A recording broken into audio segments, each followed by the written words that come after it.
Hey guys, so this is, this video is actually a little bit later than what it should have been. I should have put this video together before I started my little series.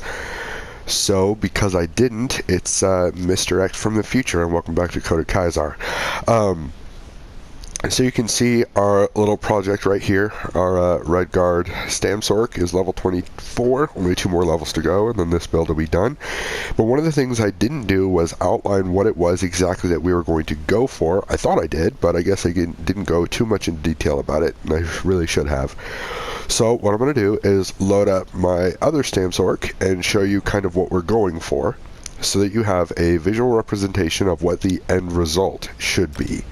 Okay, and this is going to be a little bit different than the Stamsorc that we're building, because my back bar on this particular character is a destruction staff and not a two-handed sword. However, the principles remain the same and everything else will be the same except for that one detail. And the race, of course.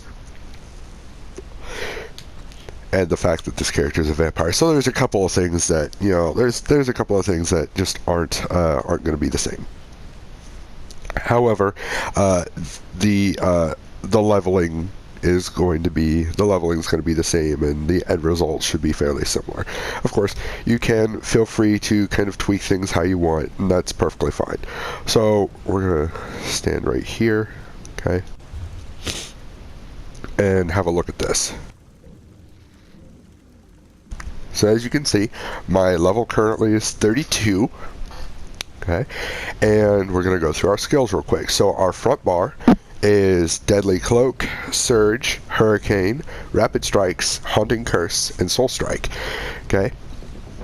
Whenever you enter, or whenever you engage your enemy, whether it's a 1v1 or a or you're jumping into the middle of a group of enemies, you throw up your Blade Cloak and Hurricane, so that you've got all those AoEs on you, you've got all that passive damage, and you can keep up pressure for whenever you run out of stamina, if you run out of stamina. Okay, and then you've got Surge to increase your weapon damage, and you do not have to morph it unless you intend to use some sort of magic on your back bar, because the major sorcery we don't use. We just use the major brutality, and we don't really need the speed bonus because you get it from Hurricane and you get it from Deadly Cloak. So, like, it's not something that's, it's not something that's hugely necessary. And then Rapid Strikes is your spammable, of course. If you're having issues with, resource management and having issues keeping your health up, then instead of going with Rapid Strikes, you can go with Bloodthirst. And that should help you out quite a bit. And then, again, Haunting Curse, just because having that guaranteed passive damage on the enemy is going to be great, especially when you're fighting Nightblades and the like. And then, of course, Soul Strike, which we will eventually morph to Soul Assault when we get that far. But at low level, it's not something you're going to achieve. So, but this is great for taking through anybody that is stacking shields. So, Magical Wardens, Stamp DKs, and Mag DKs, and Magicka Templars are going to stack shields quite a lot, because that's what mainly protects their health and buffs them up. And Soul Strike will help you kind of get through all that. And if you're having issues with a particular tough enemy, and you're able to whittle them down so far, but aren't able to get them down further than that, then Soul Strike will really help you burn through that. And that's not going to be too hard. Now, on my back bar, and again, because I'm using a destruction staff, that you can see certain abilities here are part of that. So I'm using Force Pulse, and again, Surge, because it helps with the weapon damage. And while it doesn't help the spells that come off your staff, it does help the base damage, which is helpful. Okay, and then Vigor, because that health over time is incredible. It's really good. And I do have this. Oh, I thought it was morphed, but or no, I unlocked the morph, I just haven't morphed it. Okay, so, and then we have Destructive Clench, which is very helpful, and I went with the Clench instead of the Reach, because although the Flame Wheel looks really good, it doesn't stun the enemy, it just knocks them back. So I went with Clench, so I get both. and then Haunting Curse, of course, and then our AoE ultimate is the Bat Swarm, which doesn't do a whole lot of damage, but when you're completely surrounded and you've got your Blade Cloak and you've got your lightning form morph going, and you've got all that down, it's sometimes incredibly helpful to throw down Bat Swarm to get that extra bit of damage on everybody. So all you have to do is just kind of go through one by one and finish everybody off, and it's super helpful. So we're going to go through this here. For dark magic, the only thing that we use constantly is Crystal Blast.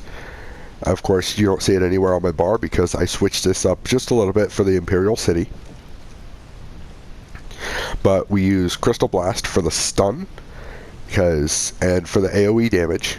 It's extremely helpful.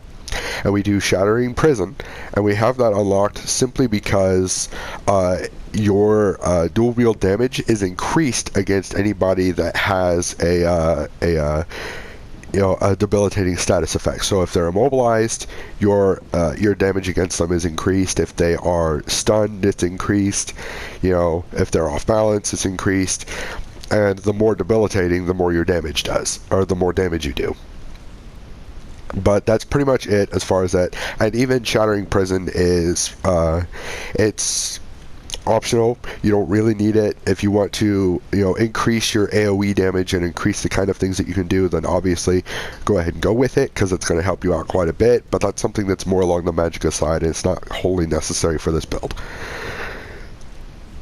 And then for our passives, we do Unholy Knowledge and Blood Magic, and then Persistence if you need it. It's not wholly necessary right out the gate. And then Exploitation is kind of helpful, but it's generally only helpful. It's only really helpful if you happen to be in a group. So because this build is mostly for trying to be viable while solo, it's not something that you're going to need very often. So you can leave it out. So for our Daedric summoning, we have Haunting Curse, which we use constantly. Anytime it goes out, we automatically reapply it to our enemies to keep that pressure up. And eventually we'll unlock Conjured Ward and Bound Armor. And on this build, I wasn't wholly trying to get everything unlocked and trying to turn this into a super OP build or anything like that, which is why you see that I am only a little bit further than I am on the other one. If I would have followed that regimen, then I would have Conjured Ward unlocked already. Since I am higher level and I'm about to hit level, okay, I'm at level 32, so I've still got time. But I'm not as far as I would like to be in this, simply because I haven't followed my own thing on this. I set up my other build after I set this up. Obviously.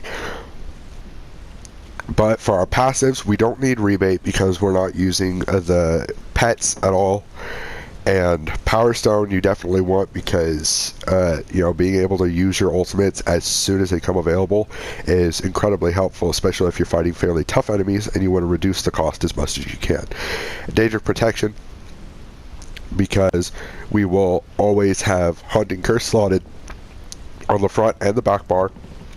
So having that increased recovery is amazing, especially since your armor will be set to do other things.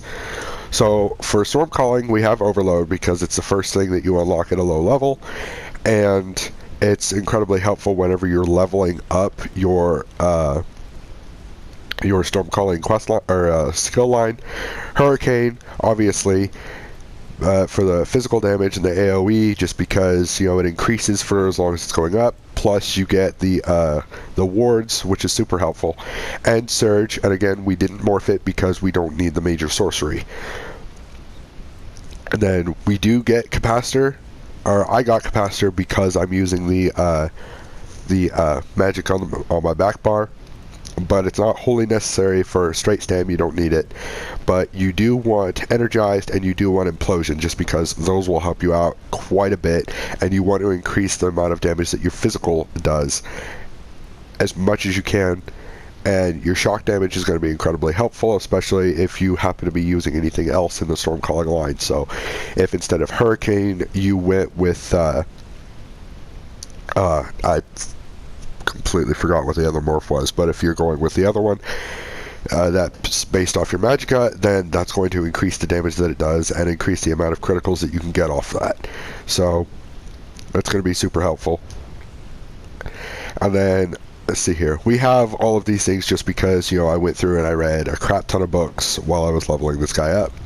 And you can see that we're actually fairly, we're fairly advanced in the dual wield skill line. We're at level 34. So we've got Rapid Strikes 3, which we use all the time. I did unlock Whirlwind just because I wanted to test how effective it would be, but the thing is, until it's ready to morph, it's not super effective. Like, yeah, it does a fair amount of damage, but until you morph it, you're not going to do as much as what you could be. And Deadly Cloak, obviously, because that is integral to this build. For our passives, we want to get Slaughter just because it's amazing. It's going to help you finish off those enemies that are fairly tough. Dual Wield Expert, just because, anything that increases your damage is going to be something you want. Controlled Fury, you absolutely want, because you want to be able to really, really put your stamina abilities to use, and this is going to help you and keeping your dual wield costs low. Ruffian also is really great because this right here is what affects how much damage you do against anybody that's got a debilitating status effect. So stunned, immobilized, disoriented, or silenced, absolutely wonderful. And since if you're running in a group, especially in PvP, somebody is going to throw those down, and when they do, you're going to get that damage buff, and it's going to be super helpful against some people that just don't want to go down. So like anybody running a werewolf right now, they do not want to die. Like, nobody wants to die, but they absolutely it's very difficult to kill them now. So this is going to help you out quite a bit, because all that needs to happen is somebody throws down something like that, gets that status effect on your enemy, and then you go ham and you can pull them down with little issue. Now, for our destruction stuff here, if you decide to go to the same way I did, then I went with Force Pulse, just because it's super helpful. And my values are kind of low, but it is okay, because part of that has to do with what staff I'm using. And my staff is still low level, or I may have unequipped it, I forget. But and then Destructive Clench, as I had already explained. And for our passives, we're using Trifocus, Penetrating Magic, Elemental Force, and Ancient Knowledge. However, if you are following my other build and you want to go with the two-handed like we have, then we're going with Uppercut, Critical Charge, and then when we unlock it, Momentum. But we're not going to unlock Momentum until later in our levels. And it's something that is not going to be covered, but if you follow the formula that I have set up, then you'll unlock it before too long, and you'll be able to get it without any issues, and you know what you're going for. So in the two-handed line, we want Uppercut, and we want Critical Charge, and we want the morphs of those. Okay, so for this, we'll be using Dizzying Swing, and for this, we'll be using the Critical Rush, just because the guaranteed crit and the the extra damage based on how far you're attacking from. And then we're going to be putting points into Forceful, into Heavy Weapons, Balanced Blade, and then Follow Up is super helpful, although you won't be using heavy attacks as often as you would when you're using dual wielding. And you can get Battle Rush if you want to. It is incredibly helpful, but for low level, it's not something you're actually going to get right away. But I would definitely go ahead and throw a point or two in there. Now, for your armor, for my armor, for what I'm running, which I think I have unequipped now. Yep, I unequipped it all. But for my armor, whoops, there we go. For my armor, I got 2 into recovery and 1 into evocation, which is perfectly fine, except that if we're running straight stam, we don't really need anything in we don't really need anything here. But your spell resistance is something that, like, if you're running like a fairly rounded armor set, then chances are you're going to have 1 light piece. So spell warding is what you want, and that's pretty much it. You can get concentration at later levels, because your spell penetration isn't just for the spells you cast, it's also for the enchantments on your weapons. So that'll help you out quite a bit. And for medium armor, you want dexterity just for the weapon critical, because you don't want the percents, you want the actual numbers, because those are guaranteed numbers. The percents aren't going to help you nearly as much. And then you want Windwalker, because the stam recovery is going to be your best friend, okay? Because that's what's going to help you with that's what's going to help you with resource management, which is part of why on my build for the series I have not put any points into any of the armor skill lines, simply because I'm waiting until we level into the armor that we've got. We only have 2 more levels to go, so I'll show you how to do that as soon as I get there, okay? And then improved sneak is sort of optional. You don't really need it, but if you tend to do a lot of sneak criticals, which you can do no matter what build you're running, no matter what class you're running, then this is a really good way to do it. You can go pop down into stealth, use a ranged attack like the Crystal Blast, and you do sneak critical, your stun, your AoE damage, plus the damage bonus for the actual attack itself, and that'll give you time to go ahead and buff up and rush them. Or buff up and then use your two-handed to close the gap there. So that's sort of optional. You can if you want. I elected not to for this build, and I will probably not use it for the one I'm showing you in the series. As far as agility, you absolutely it depends on what armor you're running. If you're not running 5 or more pieces of medium armor, then it's not something you're going to need. It's not wholly necessary, but if you are running 5-piece medium armor, then absolutely get agility, and then movement speed, absolutely, or athletics, absolutely, once you get high enough. For your heavy armor, you want resolve at least if you're running anything more than 2 pieces of heavy armor. If you're running 2 pieces or more, get resolve, because it's going to help you and keep you alive. And you absolutely want constitution no matter how many you're running, because even if you're just running 1 piece, that 2% is going to help you out a lot, which is why I have it. Same thing with Juggernaut. Get it if you're running more than 2 pieces of heavy armor. If you're running 2 pieces or more, get Juggernaut, because it's going to help you out a lot too. And then if you're running 5 pieces of heavy armor, you can go ahead and get Revitalize, and you can go ahead and get Rapid Mending. Just because if you happen to be running by the time you unlock Rapid Mending, you should also have some sort of heal unlocked, self-heal unlocked, and that's going to help you out quite a bit there too. And I do have Ledger Main here just because I happen to have picked it up in PvE when I was leveling this tune up. But I have nothing in there because I don't really need any of it. It's not really a PvE character. But we do have everything unlocked in Soul Magic. However, all we're using is Soul Strike and 2 points into Soul Shatter, which is super helpful as a last minute AoE, just because 2,000 damage isn't a whole lot, but sometimes that's all you need. And then, of course, we are a vampire, and we are using the bat form, and we do have the Drain Essence just to keep our vampirism level at 4. So if it gets any lower than that, then we may, go ahead and switch something out for Drain Essence so we can go ahead and raise our level again. And we do have Savage Feeding to help facilitate that, but nothing else here is unlocked, because none of that really matters for this particular build. And of course, we do have all 3 of these, but we're not using them very much.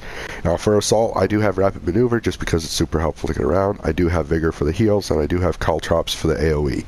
Super helpful. And we do have Continuous Attack because that will help you out for any of your ranged abilities, especially if you happen to be going into PvP with this build, which is primarily what it's for, so you definitely want that. And Reach is also going to be your best friend. For support, I got these mostly just to help out, to put on my back bar just to help out when I'm sieging, because Purge is going to be super helpful because we don't really have a heal except for Vigor, and that'll help take negatives off us.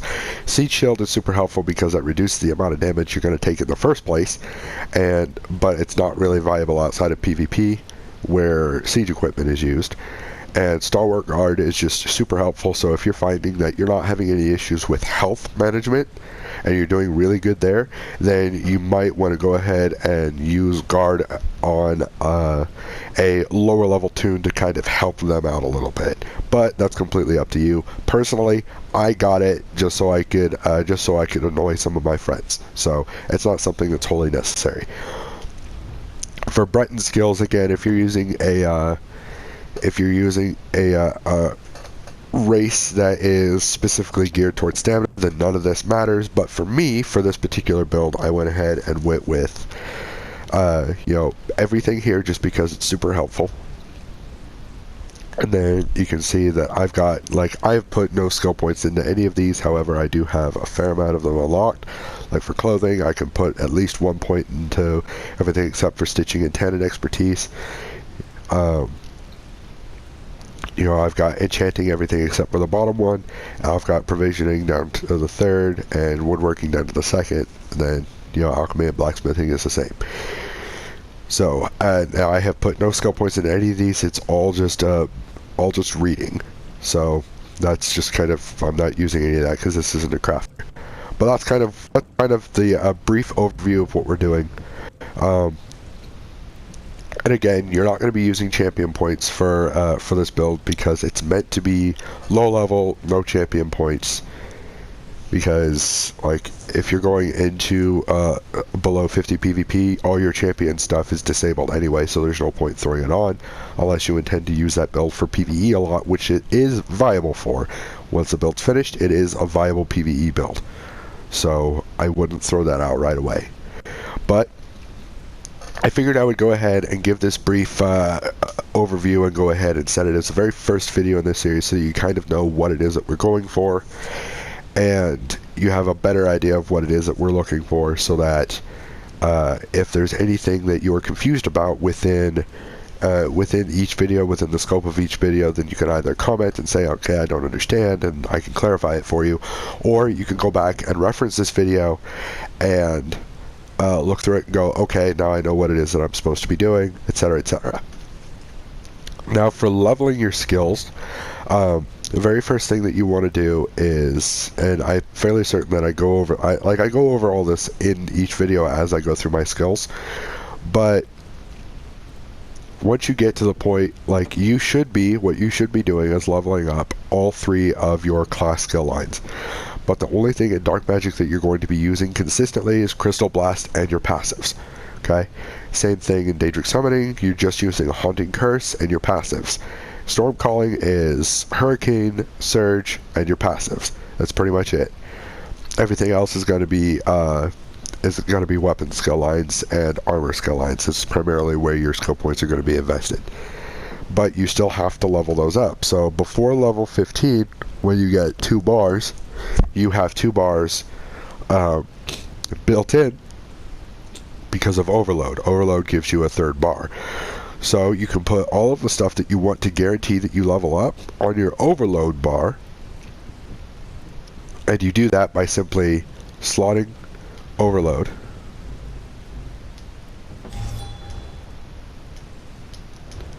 And then you activate it. And then go back into your skills, and you'll see right there above all your skills it says Overload. This is your Overload bar. Okay?